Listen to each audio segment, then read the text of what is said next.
उड़ान 571। जब जीवन मौत से लड़ रहा था, एक सपनों से भरी उड़ान। 13 अक्टूबर 1972 की सुबह। मोंटेवीडियो का आसमान हल्की धुंध में लिपटा हुआ था। हवाई अड्डे पर युवा खिलाड़ियों की टोली हंसी मजाक कर रही थी। उनके चेहरों पर खुशी और जोश झलक रहा था।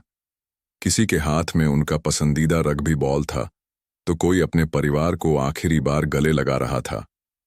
हम जल्दी वापस आएंगे माँ, एक खिलाड़ी ने अपनी माँ को गले लगाते हुए कहा।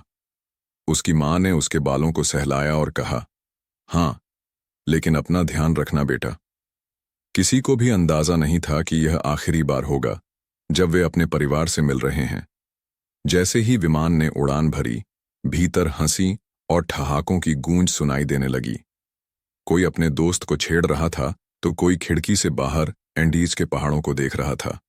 लेकिन उन ऊंचाई पर सफेद बर्फ से ढकी चोटियां जल्द ही उनके लिए मौत की घाटी बन जाएंगी।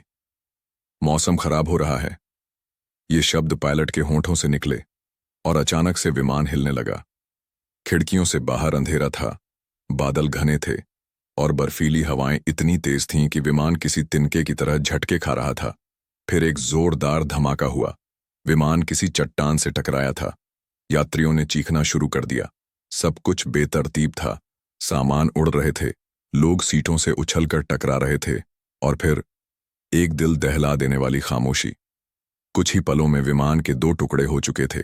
जो पीछे का हिस्सा था वह सीधे घाटी में गिर चुका था और उसमें बैठे लोग हमेशा के लिए खो चुके थे। जो बच गए थे वे बर्फीली धरती पर लेटे हुए थे। किसी की टांग टूटी थी, किसी के सिर से खून बह रहा था और किसी के पास इतनी भी ताकत नहीं बची थी कि वह खड़ा हो सके। एक लड़का जो पूरी तरह सदमे में था, धीरे धीरे उठा और उसने अपने दोस्त का हाथ पकड़ा। हम जिंदा हैं, उसकी आवाज कांप रही थी। लेकिन यह सिर्फ शुरुआत थी। जब अंधेरा फैला तो चारों ओर सिर्फ सफेद बर्फ और मौत की खामोशी थी। तापमान इतना गिर चुका था कि सांस लेना भी मुश्किल हो रहा था। मुझे ठंड लग रही है, एक घायल यात्री ने कराहते हुए कहा। हमारे पास कुछ भी नहीं है, किसी ने धीरे से जवाब दिया। कोई भी सोच नहीं पा रहा था कि अगली सुबह कौन जिंदा रहेगा और कौन नहीं। एक लड़का अपने पिता के शव को पकड़कर रो रहा था। उसने अपने पिता को झकझोरा, उठो पापा, प्लीज उठो, मैं अकेला नहीं रह सकता। लेकिन उसके पिता की आंखें कभी नहीं खुली। रात का सन्नाटा सिर्फ कराहटों और सुबकियों से टूटता रहा। अगले कुछ दिनों तक जो बच गए थे उन्होंने विमान में पड़े खाने के टुकड़ों से काम चलाने की कोशिश की। चॉकलेट, शराब की कुछ बोतलें, ब्रेड के कुछ टुकड़े। लेकिन यह कितने दिन चल सकता था? एक लड़की जिसने अभी अभी अपने भाई को खो दिया था, वह भूख से बेहाल थी।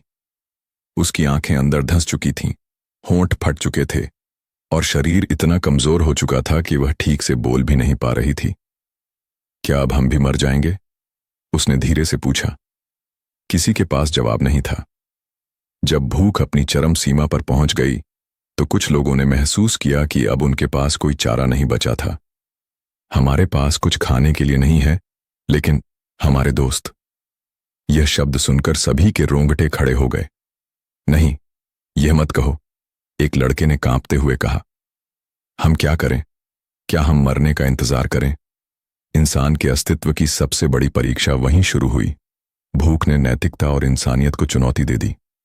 धीरे धीरे, कांपते हाथों से उन्होंने वह निर्णय लिया जिसे लेने की कल्पना मात्र से भी आत्मा सिहर जाती है। मुझे माफ कर देना मेरे दोस्तों, एक ने कहा, और फिर वह पहली बार किसी का मांस खाने के लिए मजबूर हुआ। हर निवाले के साथ आंखों से आंसू गिरते रहे। यह जिंदा रहने की जंग थी, लेकिन यह जंग किस कीमत पर लड़ी जा रही थी? समय बीतता गया और हर गुजरते दिन के साथ उनकी उम्मीदें मरती जा रही थीं। फिर एक दिन उन्होंने फैसला किया कि वे अब और इंतजार नहीं करेंगे। हमें खुद बाहर निकलना होगा, एक यात्री ने कहा। वे 3 लोग निकले जो सबसे मजबूत थे। बर्फीली चोटियों के बीच चलते हुए उनकी हड्डियां अकड़ रही थीं, सांसें जवाब दे रही थीं और पैरों में इतनी ताकत भी नहीं थी कि एक कदम बढ़ा सकें। लेकिन फिर भी वे चलते रहे। 10 दिनों की यात्रा के बाद वे अंततः एक चरवाहे से मिले। वह चौंक गया। हम मरे नहीं हैं, उनमें से एक ने कमजोर आवाज में कहा। चरवाहे ने दौड़कर मदद बुलाई। जब हेलीकॉप्टर आया तो जो बचे हुए थे वे बर्फ में गिरे पड़े थे। उनके चेहरे धंसे हुए थे, आंखों में सिर्फ खालीपन था और शरीर इतना कमजोर था कि वे ठीक से हिल भी नहीं सकते थे। उन्हें बचा तो लिया गया, लेकिन उनके जहन में जो दर्द और यादें थीं वे कभी नहीं मिट सकीं। जब वे घर लौटे तो लोगों ने उनसे सवाल किया, तुमने अपने साथियों को खा लिया? इस सवाल का जवाब कोई नहीं दे सका।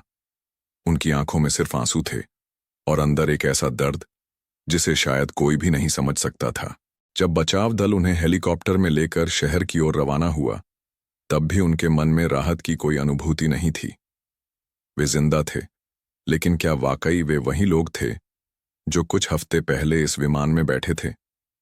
कुछ की आंखों में आंसू थे, कुछ बस शून्य में घूर रहे थे। उनके कपड़े फटे हुए थे, शरीर की हड्डियां उभरी हुई थीं और चेहरे पर सिर्फ गहरी थकान थी। हम घर जा रहे हैं, एक लड़के ने धीरे से बगल में बैठे अपने दोस्त से कहा, लेकिन दोस्त ने कोई प्रतिक्रिया नहीं दी। उसने सिर्फ अपनी आंखें बंद कर लीं। शायद वह अब किसी भी भावना को महसूस करने की क्षमता खो चुका था। जैसे ही वे अस्पताल पहुंचे, वहां पत्रकारों की भीड़ थी। कैमरे उनके चेहरों पर चमक रहे थे और लोग तरह तरह के सवाल पूछ रहे थे। आपने इतने दिनों तक जिंदा कैसे रह लिया? क्या यह सच है कि आप लोगों ने अपने मृत साथियों को खाया? क्या आपको पछतावा हो रहा है? ये सवाल सुनकर वे सुन्न हो गए। क्या कोई समझ सकता था कि उन पर क्या बीती थी? रॉबर्टो ने पहली बार किसी रिपोर्टर की आंखों में देखा और धीमे स्वर में कहा, आप कभी उस स्थिति में नहीं रहे तो आप क्या समझेंगे? अस्पताल के बिस्तर पर पड़े कई दिनों तक वे सिर्फ छत को घूरते रहे। किसी को रात में नींद नहीं आती थी। अगर आंखें बंद होतीं तो वे वहीं चीखें सुनते, बचाओ, मुझे मत छोड़ो, मुझे ठंड लग रही है। कभी कभी वे आधी रात को डर से चिल्लाते हुए जाग जाते। डॉक्टरों ने इसे सर्वाइवर गिल्ट कहा, जीवित रहने का अपराध बोध। हम क्यों बचे और वे क्यों नहीं? क्या हमने सही किया? ये सवाल उनके जहन में किसी जहर की तरह फैल गए। जब वे घर लौटे तो सब बदल चुका था। परिवार वाले उन्हें गले लगा रहे थे, लेकिन उनके स्पर्श में कुछ अजीब था, एक दूरी। मां, क्या तुम मुझसे प्यार नहीं करती? एक लड़के ने अपनी मां से पूछा। उसकी मां की आंखों में आंसू आ गए, लेकिन उसने कुछ नहीं कहा। लोगों की नजरों में अब वही प्यार नहीं था जो पहले था। वहां अब संदेह, डर और शायद घृणा भी थी। समय बीतता गया, लेकिन उनके अंदर का तूफान थमा नहीं। कुछ ने खुद को किताबों में डुबो दिया, कुछ ने धर्म की ओर रुख कर लिया और कुछ ने हर चीज से दूरी बना ली। एक लड़का, जो पहले सबसे ज्यादा बातूनी था, अब घंटों चुपचाप खिड़की के बाहर देखता रहता था। क्या हुआ बेटा? उसकी मां ने पूछा। कुछ नहीं, उसने कहा, लेकिन उसकी आंखें कुछ और कह रही थीं। कुछ सालों बाद जब उनमें से एक को सड़क पर किसी ने पहचान लिया तो वह आदमी चिल्लाया, देखो, यही हैं जिन्होंने अपने साथियों को खा लिया था। लोगों ने अजीब नजरों से देखा। कोई फुसफुसाया, कोई पीछे हट गया।